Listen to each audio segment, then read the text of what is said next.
Welcome to A Moment of Zen. Time to sit back and relax as model, actress, mentor, and supermom Zen Sams takes you on a sexy and wild ride, covering the latest in film, fashion, pop culture, cryptocurrency, fintech, cannabis, and entertainment from the millennial mom's perspective. Here's your host, Zen Sams.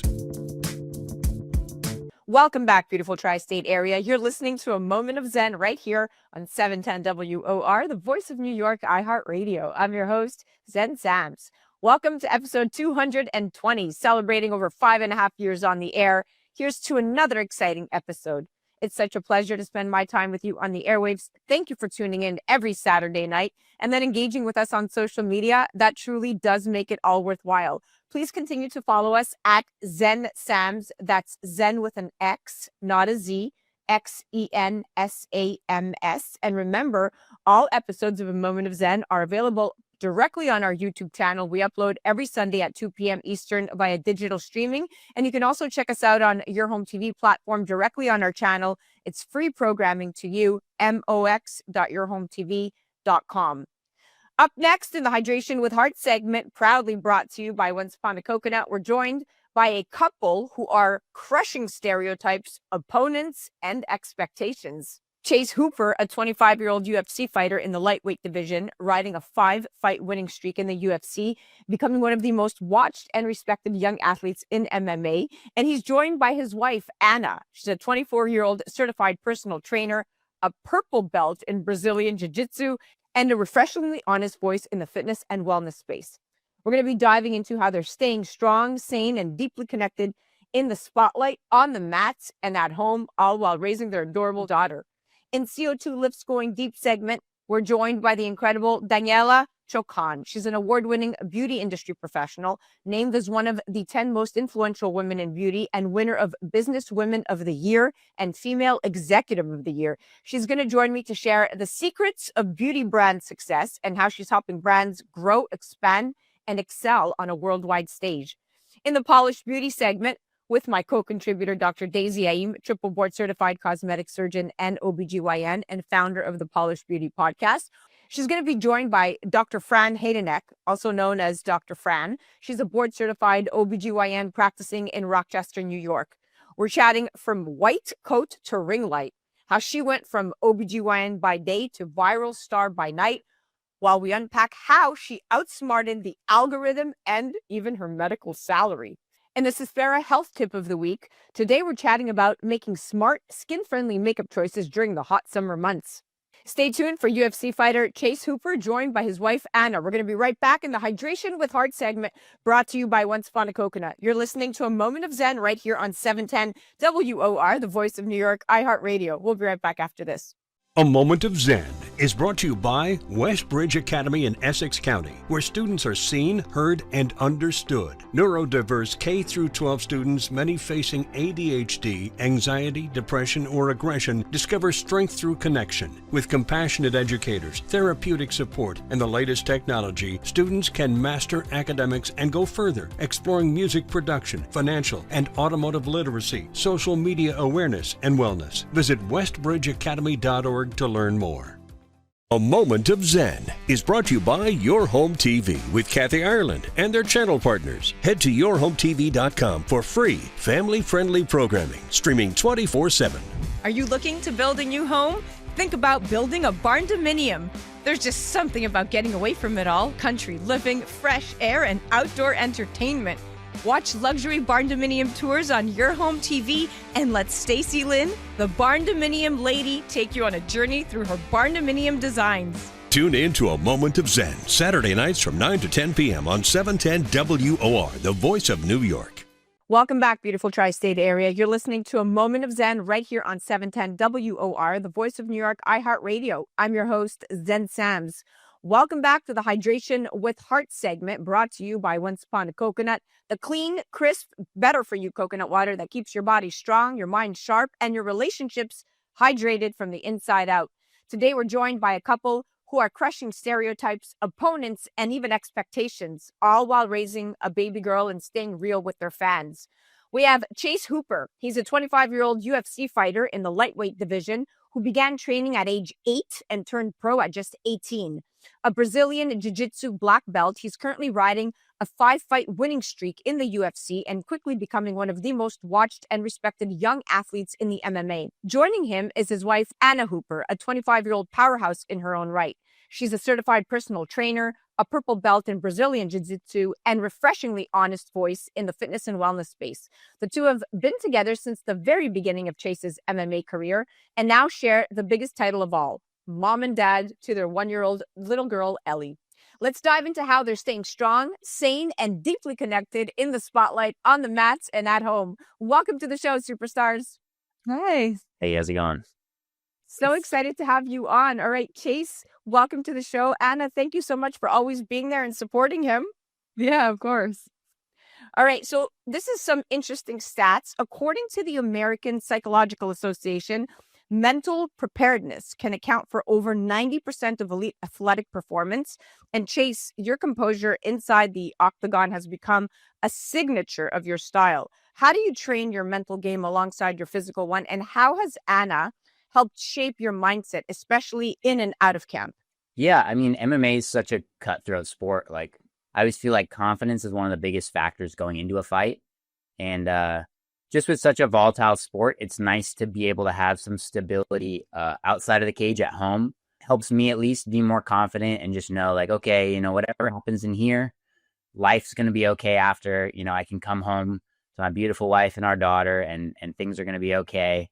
And just kind of helps you put into perspective, like, how small the event is as far as fights go. Like, it's only 15 minutes, and I get to do 2 or 3 of those a year. So that's less than an hour of fight time per year. I think it's just focusing on the stuff that matters. Well, that's what sets great athletes apart. I think emotional control and personal support. And it sounds like, Anna, you've done all of that. You're more than a teammate. I mean, you're his anchor. So I love the story. It's unfolding beautifully already. No. So Anna, let's chat in today's oversaturated wellness world. I mean, let's talk about authenticity. So how do you maintain your authenticity online while protecting your energy? And how has Chase supported your journey, especially now as a mom? When it comes to social media and everything, I'm just posting what I love and like the parts of my life that I want to share. And I think I don't feel pressure to post anything that doesn't feel like authentic or doesn't connect with me well. And so I think that's just how we avoid it, is only posting what I relate to and feel connected to. And Chase, he tries to help. He's working on his camera skills and Yeah, I don't know. I think I got exposed to, UFC at the age of 18. So like that fan base is kind of, they're like piranhas sometimes, like they'll eat you up. So it's kind of helped me out to be able to, get past that negativity and try and hopefully impart some of that to her now that she's trying to get into the influencing side of things. And just, easier said than done, but just trying to be like, hey, not caring too much about other people's, criticisms, and just, again, focusing on you, focusing on us, and living a real life outside of everything. Now, when we go look at the research, the Journal of Strength and Conditioning reports that a 2% drop in hydration levels can result in up to 20% loss of performance in high-level athletes. I mean, that's a crazy stat. It's a 2% drop in hydration, right? So with weight cuts, recovery, and long camps, hydration is a huge part, without a doubt, of MMA prep. What's your hydration and recovery strategy during fight camp, and how do you keep it sustainable while managing training, travel, and being a new dad? 7-8 weeks before fight week, we're trying to stay as hydrated as you can. It helps keep your metabolism up, so you're going to lose that weight quicker. It keeps your weight will be a little higher, but it's supposed to be like you don't want to be checking your weight when you're all dehydrated. And it keeps your whole digestive system moving. It keeps your performance is up high. And then at the end of that the end of that camp, we have a weight cut, where we're ironically dehydrating ourselves as much as we can. And you definitely notice a little bit of that dip in performance fight night. Because I think they say you can only get so much of that back, because we're draining water out of our cells, like to the cellular level, instead of just, stuff in our gut that you would normally have in an exercise workout type of thing. And that takes like 48 hours to, get back into the system. So we only have 24 hours after weigh-in. So we definitely are fighting at a deficit. But it's trying to make sure that whole fight camp before, we're first of all over preparing and making sure we're hydrated and, everything beforehand. And then we go through the hard part, we fight, ironically, again, on a deficit. I don't really know why we do it. Everybody else does it, and it's just the way it is. But, yeah. And then once we get home, it's back to making sure we're drinking everything we should. I feel like people like salt for sure. Obviously, we get plenty of it, but potassium and magnesium are really the underappreciated electrolytes. So trying to make sure we're getting plenty of those. Yeah, and that's where Once Upon a Coconut and coconut water comes in. I mean, there's plenty of coconut brands out there, but to your point, electrolyte replacement is key and critical to maintain, metabolic function, electrolytes, heart, cardiovascular. It all ties into that. So definitely you want to get those electrolytes back up where they should be. And coconut water is a great way to do that. It has close to 300, 400 milligrams per can. I mean, you would need 4 bananas to do that, or maybe, half a bottle of Pedialyte. So it truly is nature's Gatorade. And water is great, but doesn't really hit the spot the way coconut water could, right? But either way, your routine is next level discipline. I mean, fans see the wins, but this is the behind the scenes formula that creates them. So keep doing that. Now, Anna, couples who co-create on social platforms see up to 60% more engagement, but public exposure can come at the cost of privacy. So what boundaries have you and Chase agreed on to protect your relationship, especially now that your family life is so visible online? Having a healthy marriage and family life is probably the most important thing to me and to us, and keeping that safe is very sacred to me.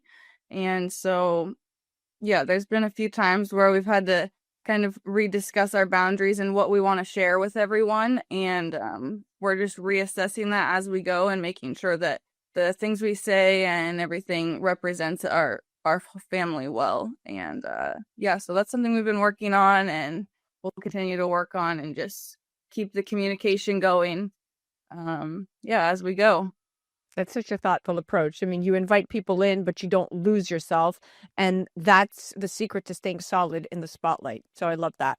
Now, Chase, your fans love the contrast between your quiet dominance in the cage and your hilarious self-aware presence online.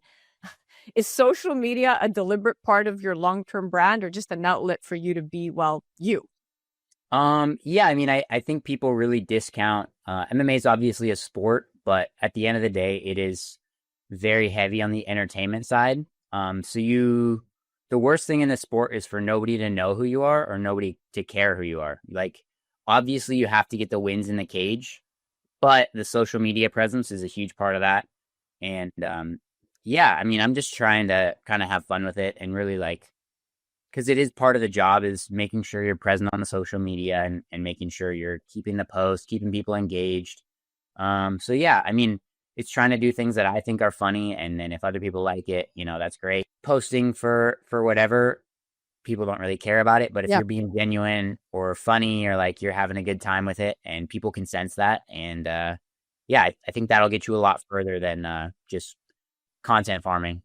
That's the magic. You're not trying to be anything. You're just showing up, and people resonate with that kind of realness. Now, Anna, you're a certified personal trainer, a purple belt in BJJ, and a new mom. I mean, that's a really full plate, my dear. And without a doubt, right? And we talked about hydration earlier with Chase, but studies do show that hydration and sleep and consistency are the 3 most overlooked wellness tools. So what are your daily rituals or wellness habits, especially either hydration related, that keep you centered? I mean, I'm breastfeeding right now, so we have a year almost down of breastfeeding, and you got to stay hydrated. Like, she's taking everything from me, and as she should be. And so hydration is key. I've also been learning to cook, so that's been fun. I'm really working on learning different meals and getting the right ingredients in our house. So I would say that's probably second up there. And in terms of just overall wellness, probably therapy. I've been going to therapy. It's, I don't know, couldn't recommend it more. I feel like it's just a Absolutely. non-negotiable in my life. Oh, I love that you said that. You know, so many people think therapy is, oh, it's not for me or it's taboo, but having that person to speak to, regardless of if you identify them as a therapist or that shoulder to lean on or that voice of reason, it is so important to have somebody that you can talk to and bounce, you know, your emotions off of, and whether it's them validating them or whether it's them validating you. But that, what you said, I think resonated with so many. So thank you for saying that. Therapy is important. Yeah. And it's so accessible and honest. I mean, you're not selling a fantasy, you're modeling real, repeatable habits. And whether it's therapy, whether it's hydration, whether it's cooking, these are all the things we as women need to keep at the forefront of our brains so we could have longevity to be there for our husbands and our children. So you're doing a great job, Mama. Thank you. All right. There's a shift happening, Chase, in how masculinity is defined, and you are part of that. You lead with respect, you lead with vulnerability and composure, both in the cage and at home. And I love your relationship with Anna. How has being in a committed relationship and now becoming a dad redefined your sense of masculinity and what it means to truly, quote unquote, win? Yeah, I mean, like I mentioned earlier, I feel that having stability outside of this sport and having, you know, now having a daughter, I feel like I have a reason to do it besides just, you know, ego or money. Obviously, like I'm doing it to provide now and give her the life that she deserves. And yeah, to me, that's what a man should be, is a provider, and doing these hard things that, you know, sometimes before a fight, like you're like, I don't know if I really want to do this. I don't know if I want to get into a cage fight and have this guy punch me and try to hurt me. But then you're, you know, it makes sense. I hope, but you know, then you have to focus on the why, and that helps you kind of take that leap you need to into the unknown.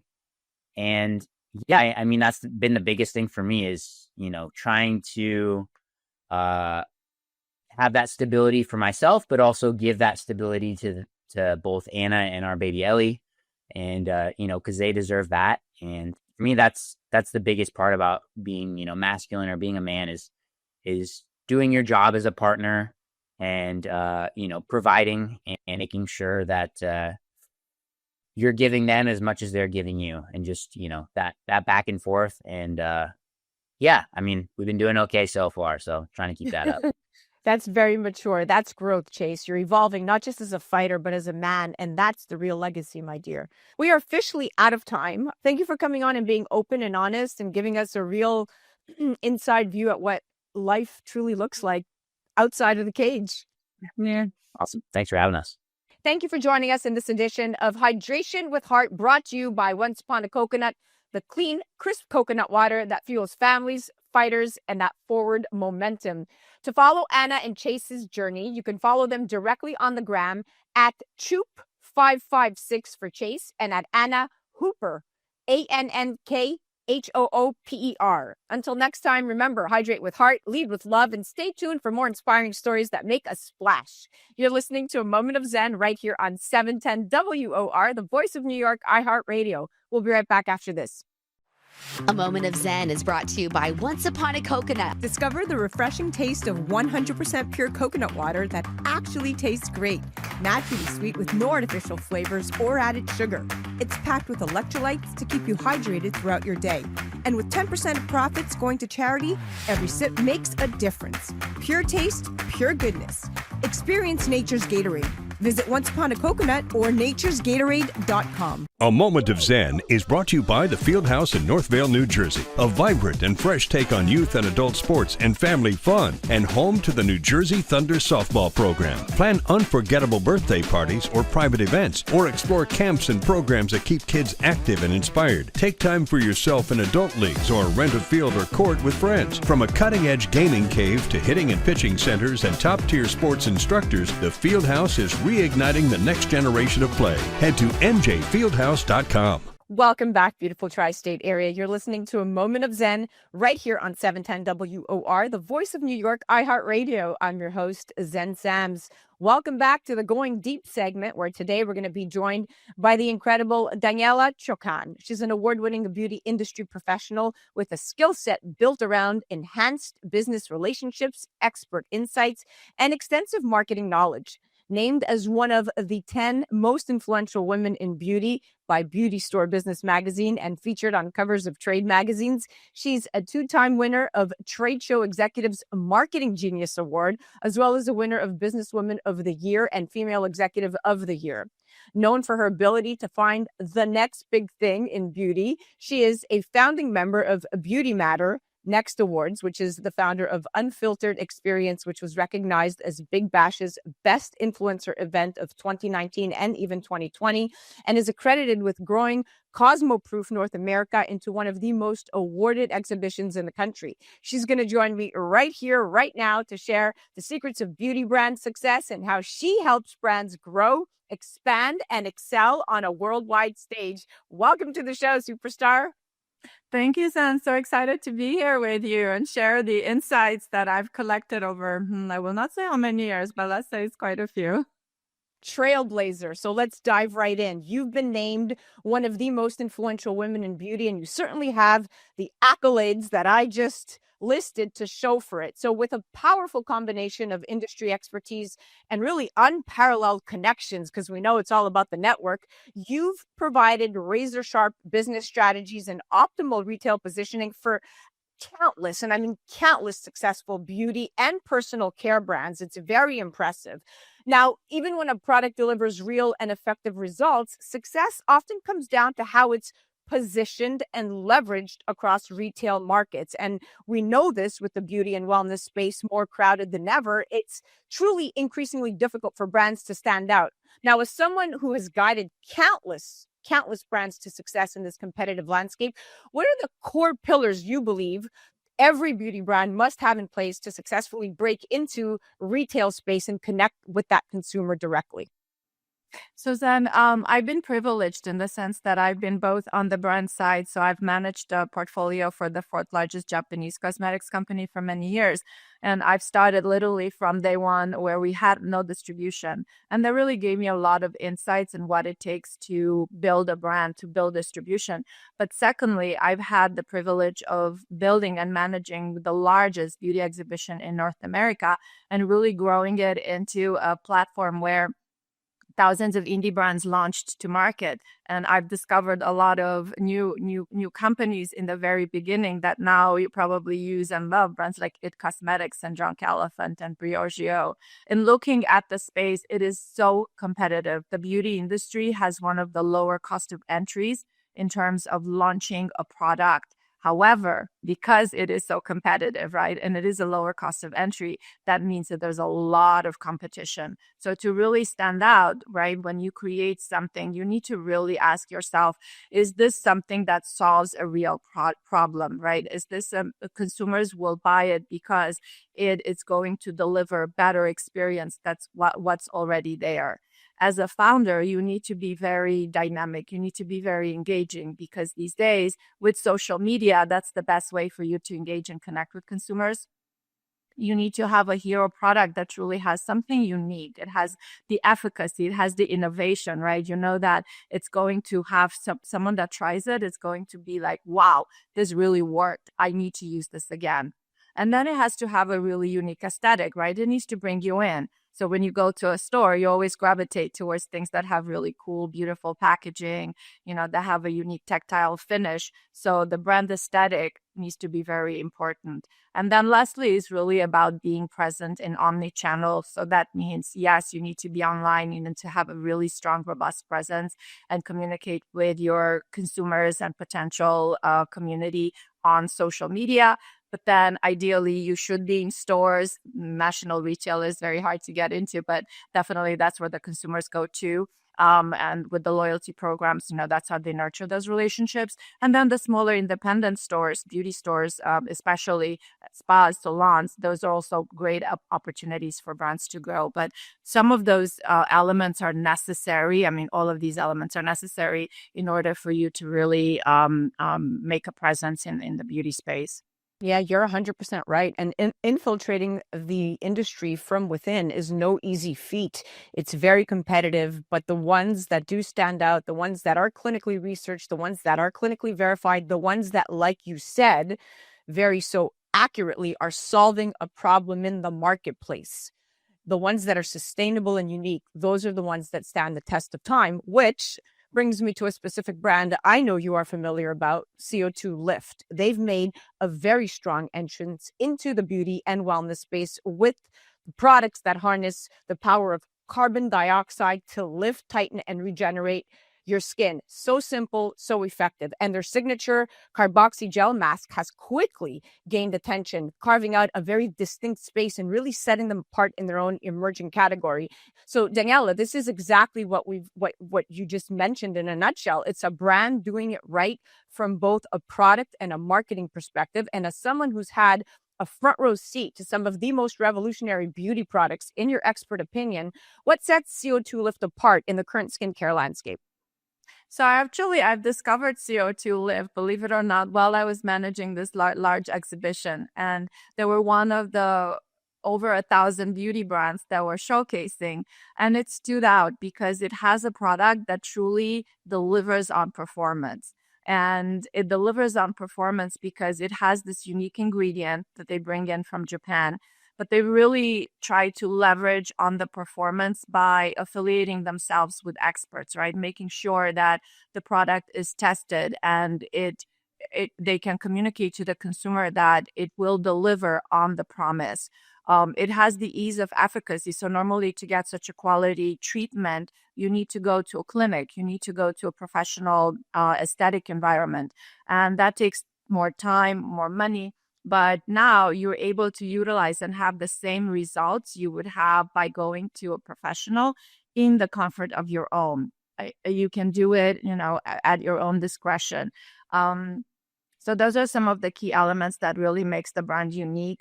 It's also the ease of application. So it's a very easy to apply product. You can mix it and then just apply it, and that way it retains its potency. So in terms of what makes this unique, those would be some of the unique characteristics. It really brings that professional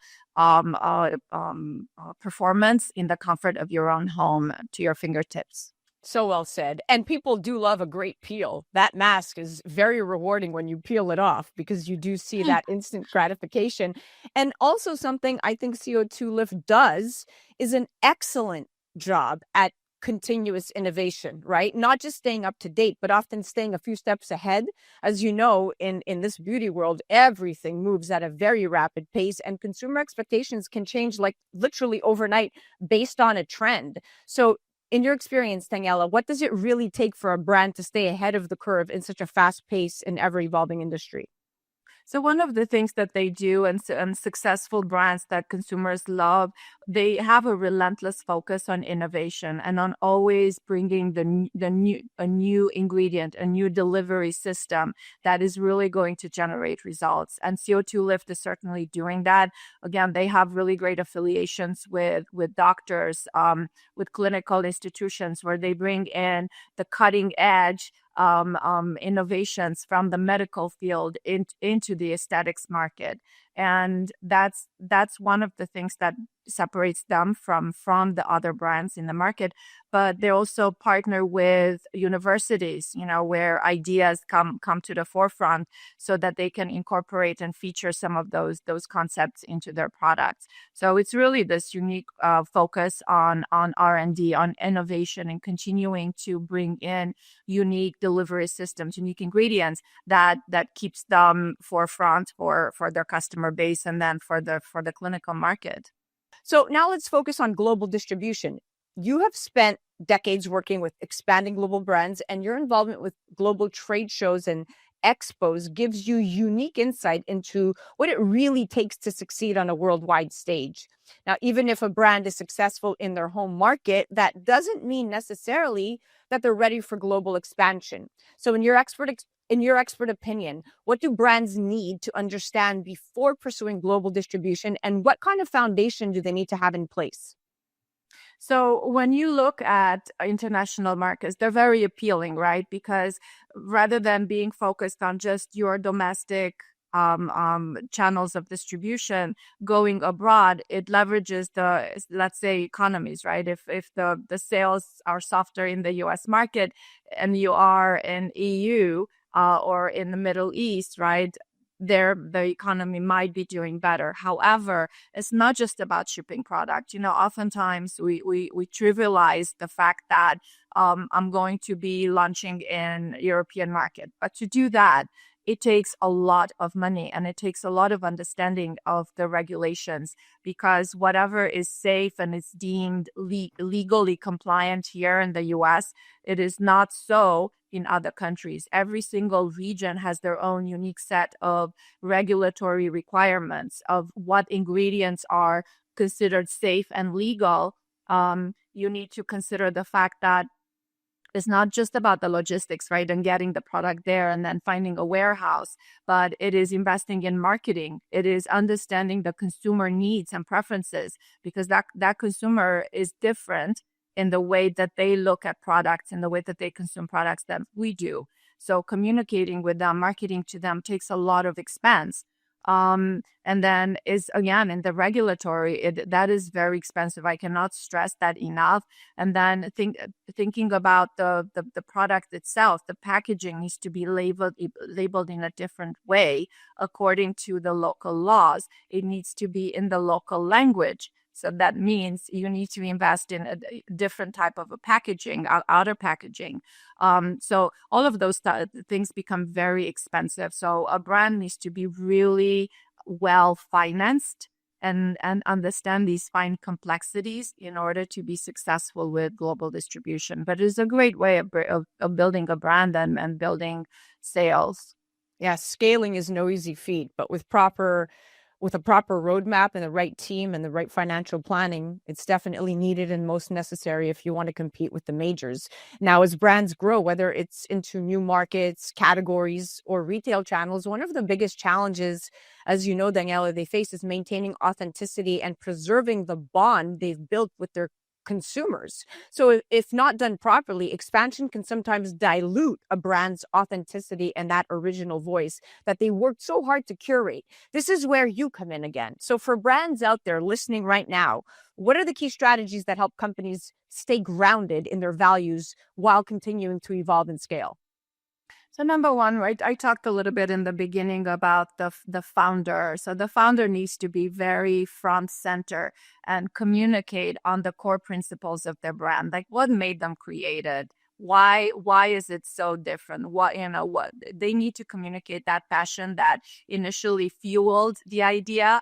They need to maintain it long term, and then they need to be able to generate the same passion in their employees, right? Make every single employee of the company a brand ambassador, whether they are a chemist, an R&D person, whether they're in marketing, in PR, the whole team needs to have the same passion and understanding of what is the brand's mission and DNA, right? And be able to clearly articulate that, because that's how then the brand will outlive a founder. Like if a brand grows and then a multinational company buys it, that ethos that first started the brand, that mission, those core principles, they need to be able to live on. Otherwise, the brand will fizzle out. The passion, will be diluted, and consumers will stop resonating with that brand, with the product. So those core principles are very important. Then having consumer feedback, having direct loops with your consumers, so that way you can understand on an ongoing basis what are my consumers feeling towards my product. Are they frustrated with a specific feature in this new product I launched, in terms of maybe the bottle is leaking or the pump is not delivering enough product? like having that direct communication and listening methods, be it social media listening tools, be it being through surveys, focus groups, like those are very important feedback that you need to continuously acquire in order to stay relevant, in order to maintain that connection with your consumers on a long-term basis. Yes, breeding community is extremely important for any brand or service out there. And like you said, building a legacy, that's the true secret to be able to have a brand that is everlasting, even a brand, like you mentioned, that exceeds its founder. It's all about legacy. Now, before we wrap up here, what's on the horizon for you, Daniela? I mean, you're so brilliant. You're such a good keynote speaker at all of these different expos that you go to and really delivering the right advice to the brands that you work with. Any exciting exhibitions or developments? So I love working with founders. I mean, I think that that passion that someone has when they first start out is so contagious, and I love nurturing it. However, I love being in touch with a lot of companies. So the trade show business has somehow captured my attention. And because I come in connection with a lot of founders, and I'm able to feed them information and provide opportunities. So I am going to work with the second largest exhibition in the world, Beauty World Dubai. I will be handling their communications, but the whole idea is trying to foster a bridge between brands here in North America, in Europe, who are wanting to go in the Middle East, and vice versa, helping brands that are in the Middle East and want to come here, make that connection. So that will be next for me. All right. Well, thank you so much for coming on. Your insight is invaluable, and I truly appreciate having you on as a guest today. Thank you so much. I appreciate it. Guys, that was the incredible Daniela Ciocan, award-winning beauty industry professional, named as one of the 10 most influential women in beauty. Of course she is. Check her website out at accessbeautyinsiders.com. And of course, follow her on the gram at accessbeauty_insiders. You're listening to A Moment of Zen right here on 710 WOR, the voice of New York, iHeartRadio. That was our Going Deep segment, brought to you by CO2 Lift. We'll be right back after this. A Moment of Zen is brought to you by CO2 Lift. As we age, our skin loses moisture and elasticity, causing wrinkled skin. You can reverse this aging process with CO2 Lift. CO2 Lift utilizes the powerful benefits of carbon dioxide to lift, tighten, and regenerate your skin. This simple, painless at-home carboxytherapy treatment is scientifically proven to reverse the aging process. You will see reduction in wrinkles, increase luminosity, and improve pigmentation, sagging, skin tone, and radiance. For more information or to order CO2 Lift, ask your skincare professional or go to co2lift.com. A Moment of Zen is brought to you by Your Home TV with Kathy Ireland and their channel partners. Head to yourhometv.com for free, family-friendly programming, streaming 24/7. In business and in life, there's always an upside. Finding it is often the challenge. Having a mindset that looks for it and embraces problems as opportunities is the key to thriving. Finding the Upside with Maria de Lorenzis Reyes explores the transformative power of optimism, featuring visionary business owners, influential leaders, and inspiring everyday people. Tune in and see how they navigate changing conditions with optimism and innovation. Watch the special series One Tough Chick, highlighting resilient and powerful women, streaming on yourhometv.com. Tune in to A Moment of Zen, Saturday nights from 9 to 10 p.m. on 710 WOR, the voice of New York. Welcome back, beautiful tri-state area. You're listening to A Moment of Zen right here on 710 WOR, the voice of New York, iHeartRadio. I'm your host, Zen Sams. In the health tip of the week, brought to you by Suspera, today we're chatting about making smart, skin-friendly makeup choices during those hot summer months. When temperatures rise, your skin becomes more prone to sweating and oil buildup. And if you're piling on heavy, occlusive makeup, it can trap sweat and heat, irritating the skin and worsening pigmentation. Experts suggest switching to lightweight, non-comedogenic formulas and considering tinted sunscreens to combine coverage and protection in one easy step. So this summer, remember to keep it light, stay protected, and let your natural radiance shine through. That was our health tip of the week, brought to you by Suspera. Be sure to check them out online at suspera.com and on the gram at Suspera. That's CYSPERA. You're listening to A Moment of Zen right here on 710 WOR, the voice of New York, iHeartRadio. We'll be right back after this. A Moment of Zen is brought to you by Cispera. If skin discoloration is making it hard to find your Zen, Cispera can help. Stubborn pigmentation, dark spots, and uneven skin tone concerns go beyond the surface, affecting both confidence and self-expression. In a sea of skincare choices, Cispera stands apart. Backed by science and trusted by dermatologists worldwide, Cispera is powered by the advanced cysteamine isobonic amide complex, delivering clinically proven results and effectively targeting mild to persistent discoloration while restoring the skin's natural glow. Unlike harsh treatments, Cispera is formulated for all skin types, including sensitive areas, ensuring visible improvements without irritation. Whether pigmentation is a new concern or a long-standing struggle, Cispera works in harmony with the skin to bring balance, clarity, and renewed confidence. Cispera is science-driven skincare for confidence that shines. Find your skin zen and restore your glow with Cispera today by heading to Cispera.com. Welcome back, beautiful tri-state area. You're listening to A Moment of Zen right here on 710 WOR, the voice of New York, iHeartRadio. I'm your host, Zen Sams. Welcome back to the Polished Beauty segment. Now, according to a 2024 Physicians Foundation report, more than 55% of doctors are considering cutting back on clinical hours due to burnout. And a growing number of them aren't just leaving the profession, they're transforming it. Our guest today has built a platform that reaches millions, reshaping how women access OBGYN education one video at a time. OBGYN by day, viral star by night. We're going to unpack how Dr. Fran outsmarted the algorithm and essentially her medical salary.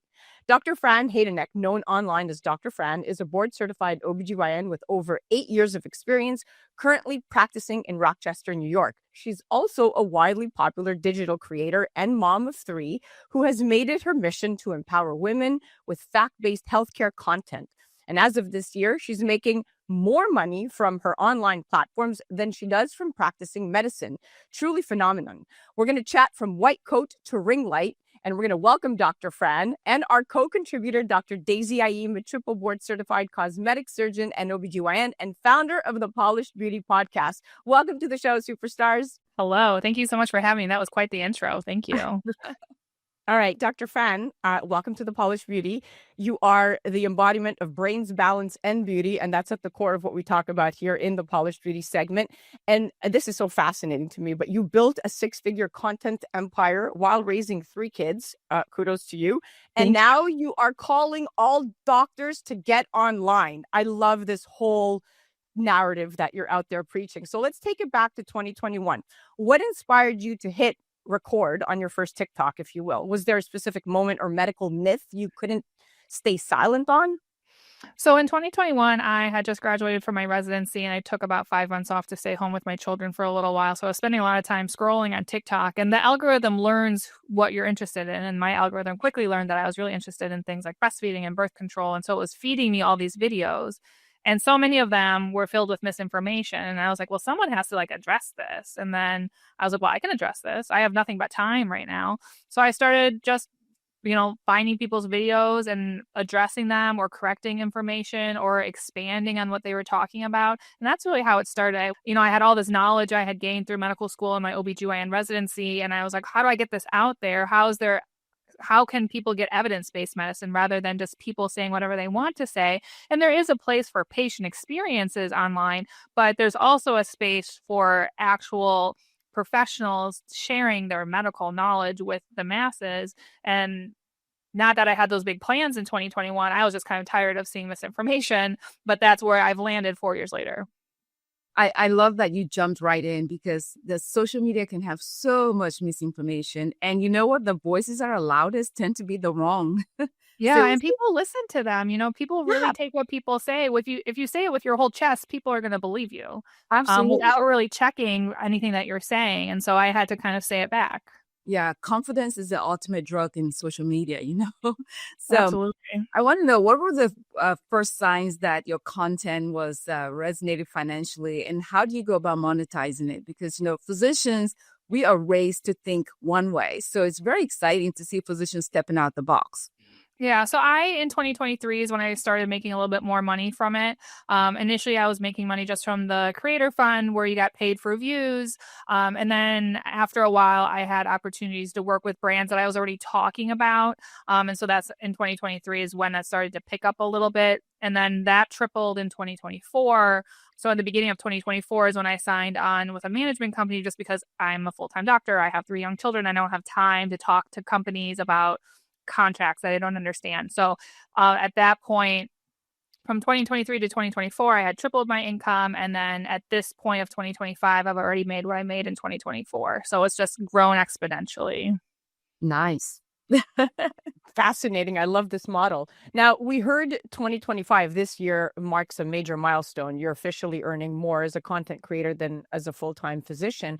What does that say about the value of digital health education, and how did you get here financially, essentially? I think it just says that there's really a space and that people really have an interest in having professional voices online. So not only having, doctors be online to share the medical information, but people value our expertise and our presence online. When I work with companies, I do charge at a premium because they are using me as a physician voice, as an expert voice, and that should be paid financially higher than someone who can just say whatever they want. Again, it was never my goal. I didn't start this in 2021 to be a financial thing. I did it because I enjoyed it. And when I talk about doctors being on social media, that's number one. You have to enjoy doing this work because that money doesn't happen automatically. It takes years and years of work until you can get to that point. But it is a blessing financially. As we know, you don't really get to be an attending physician until you're almost in your 30s, maybe mid 30s. Now you're 10 years behind in your retirement fund. You could be $300,000 in debt like I am from your medical student loans. And it takes a while to claw your way out of that. And this has given me the ability to have a retirement fund now and work towards getting my loans paid off in a way that, although my real doctor job is very financially sound, this just adds to that. That's amazing. So how do you handle criticism from within the medical community when it comes to being visible online? Because, medicine is halfway. The older generation, they see this as sort of like, why is this happening? The younger ones are all in. How do you handle it and balance it out? Maybe I'm a little oblivious because I don't really get a lot of negative feedback from fellow physicians and other healthcare workers. If they have negative things to say, they're luckily not saying it to my face. And whatever you're saying behind my back is none of my business. I like it. Point blank period. Let's talk virality, right? So what's been your most viewed or shared post to date? And why do you think it struck such a nerve with your audience? So my first video that really went really viral is I created a list of OBGYNs who would sterilize younger child-free patients. I was doing it in support of patients who are looking for those kind of physicians. And I, by chance, posted it the day that the Dobbs decision was leaked. And I made a quick video where I was pretending to scrub into surgery, saying like, hey, I have doctors who will tie your tubes for you. And that went massively viral on those days, as you can imagine. And then my list grew. And every time I made a new video of me pretending to scrub into surgery, talking about my list, it always went viral, always got millions and millions of views and shares. And that really is when I went from having a couple thousand followers to about 100,000 followers in a matter of about a month. Wow. Yeah, it was crazy. It's always the ones you least expect, right? But the way you translate complex medical topics into relatable sound bites is truly a gift.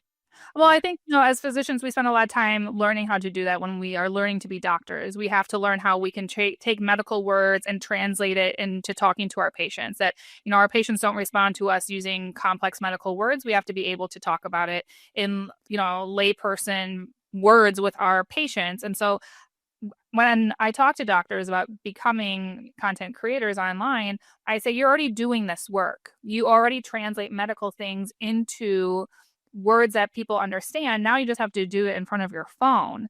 And that's what patients and people respond to online. They don't want me to talk about like the pathology words. They want me to say like, this can cause cancer and here's a way that we can prevent that, right? They want actionable things and things that they understand. Yeah, I totally agree with that. I mean, every day we're talking to our patients. That's online. It's just in our office. I guess for physician, the drawback is translating that into a camera, pointing at you, and then you have to speak. I think that's where it's holding back a lot of physicians. So absolutely. Yeah. Do you think physicians are at risk of burnout if they take on social media as a second job? Because you mentioned your real job and then social media as a second job. Or does it offer a creative outlet for physicians to be themselves? For me, it's always been a creative outlet. I enjoy I get to work 20 minutes earlier than I need to because that's my time that in the day where I get to make my video. And then I don't feel burnt out because I know this is my time of the day that I get to focus on this. And then I go and do the rest of my real job, seeing real patients and taking care of them and my family. But that's because I enjoy this work. If you think it's going to burn you out, then I don't encourage people to do that. But if you're looking for something outside of just like your work and maybe like your home life and just something that's like a way to connect with people and a way to be creative, if you're someone who already consumes a lot of social media, you see the trends and you want to participate in them, this is like an easy way to do that. Yeah. You're spot on. And you're a mom of 3, which makes you even more passionate about life in general, right? And as a practicing OBGYN and a viral content creator at this point, what does your workflow look like? I mean, are there any non-negotiables that keep you sane or at least close? I mean, I don't actually share a lot about myself in my real life. I do have 3 young children. They're 2, 4, and 6 years old. My content has never been about them. They might like peek in once in a while, but it's never been about them. So that's like a boundary that I have. I don't record my patients ever. That's a huge boundary for me. Like patient stories are not mine to share. So those are my big like hard stops, is that like I don't share patient stories. I really don't. It's not about me so much. And I think maybe that's why I've grown a lot, because me as a person, I'm kind of boring, right? I go into my job and I go home and make dinner and I put my kids to bed and then I fall asleep at 9 o'clock because I'm tired. No one cares about that. But the information that I can provide people want the information. And that's, I think, what has drawn people in, is that my content isn't so much about me, but it's about what can I offer to you? Yeah, it's educating. And Yeah. when you leave people with a piece of knowledge that they could remember, that breeds loyalty and they'll keep coming back for more. So once you educate your audience, now you've built trust. And I think with what you just said, every working mom, including Dr. Daisy, exhaled hearing what you just said. It's not about balance, it's about prioritizing purpose. And you've done that really effectively. Exactly. For me, it's never been Absolutely. A thing where I felt like I needed to carve out more time in my life or take things away from other people. But by now being in a place where financially I can make money in different ways in my physician job, I now can also cut back a little bit at my physician job. So I went down. I'm working 2 less days a month at my real job, and I can now spend that time at home, taking my kids to school, picking them up early, and then during the day working on my content. And I can only do that because of being able to make money on social media. Yeah. I mean, that's wonderful. As far as this is concerned, what role has the medical credibility played in you building your audience as compared to a relatability as a mom? Because, being an MD matters, or DO. Yeah. So for me, I think me being a physician is the reason that I've been so successful on social media. I had previously had a style blog where I shared about myself, what I was wearing to school, what I was wearing on my rotations, and that did fine, but never had true virality, never made me tons of money. It was just something, again, I enjoyed. But when I took it outside of myself and made it about the profession, made it about the healthcare, made it as a resource for people, that's when people shared my content, when people tag me in other content, when they, I get tagged dozens of times a day in other people's videos where people are looking for information on inductions, birth control, breastfeeding, getting their tubes tied, right? So my name gets pushed out there by other people because I'm a resource versus what I'm doing in my real life, which there's lots of great people who also share their real life on social media, and they're, engaging content creators, and I follow them myself. It just wasn't who I was and what I wanted to share. And that's also, I think a lot of physicians don't want to share that. They don't want to share those private things of their life and what their house looks like and what their morning routine looks like. But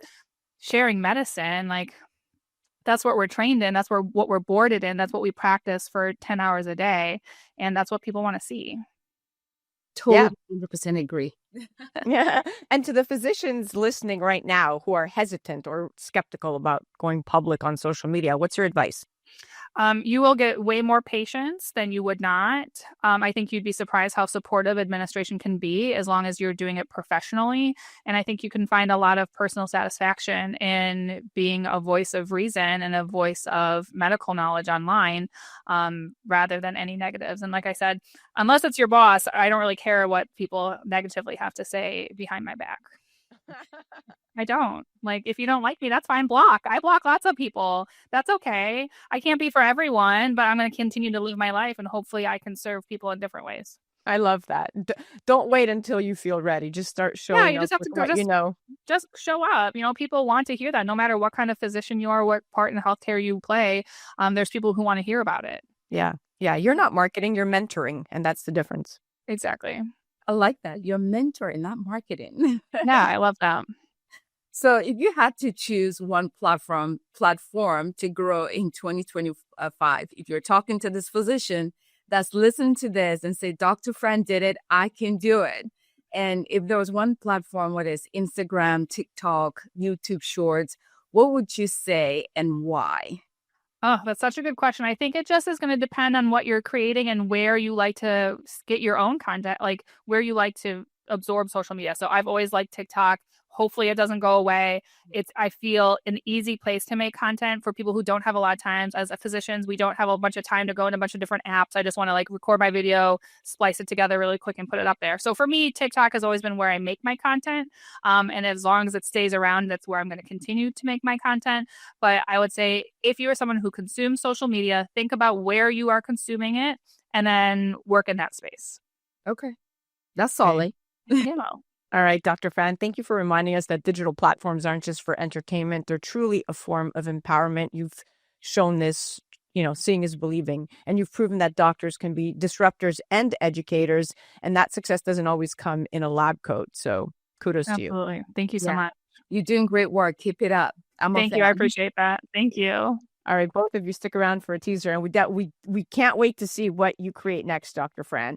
For those of you listening, you could head directly to her website, pagingdrfran.com, or check her out on the gram, on TikTok, on Facebook, and on YouTube at Paging Dr. Fran. And of course, you could check out the incredible Dr. Daisy Aim at thepolishedbeautypodcast.com, or you could check her out on the gram at Dr. Daisy Aim and at Polished Beauty Podcast. You're listening to A Moment of Zen right here on 710 WOR, the voice of New York, iHeartRadio. That was the Polished Beauty segment. We'll be right back after this. A Moment of Zen is brought to you by the Polished Beauty Podcast with Dr. Daisy Aim. Hey, ambitious women, ready to shine on the inside and out? Tune in to the Polished Beauty Podcast, where we talk about business, beauty, brains, and body all in one spot. Meet Dr. Daisy Aim, triple board certified cosmetic surgeon, pro-aging advocate, fitness enthusiast, and your go-to for real talk on leveling up every part of your life. The Polished Beauty Podcast is your dose of ambition meets empowerment. For more information, head to polishedbeautypodcast.com. A Moment of Zen is brought to you by Your Home TV with Kathy Ireland and their channel partners. Head to yourhometv.com for free, family-friendly programming, streaming 24/7. The Kelly Williams Show is brought to you by Serendipity Yacht Cruises and Events. Tune in and turn on your happy. Kelly Williams is full of energy and incredible guests. Watch her anytime, free programming on Your Home TV network, and do follow her on social media for a chance to win monthly prizes. Check out The Kelly Williams Show on yourhometv.com. Tune in to A Moment of Zen, Saturday nights from 9 to 10 p.m. on 710 WOR, the voice of New York. Well, that's a wrap, my dear friends. We are at the end of our date. Remember to join me right here on 710 WOR, the voice of New York, every Saturday night from 9 to 10 p.m. Or you could head to 710WOR.iHeart.com/A Moment of Zen. Also remember that we're live on Traverse TV Sundays at 1 p.m. Eastern, and we upload to our YouTube channel Sundays at 2 p.m. Eastern. And of course, all episodes of A Moment of Zen are available on Your Home TV and Kathy Ireland worldwide digital streaming platform. Thank you for listening to us. It's been an absolute pleasure being your host. Thanks again to all of our sponsors that continue to make this show possible. And remember that happiness is the only thing that multiplies when you share it. We'll be back next week.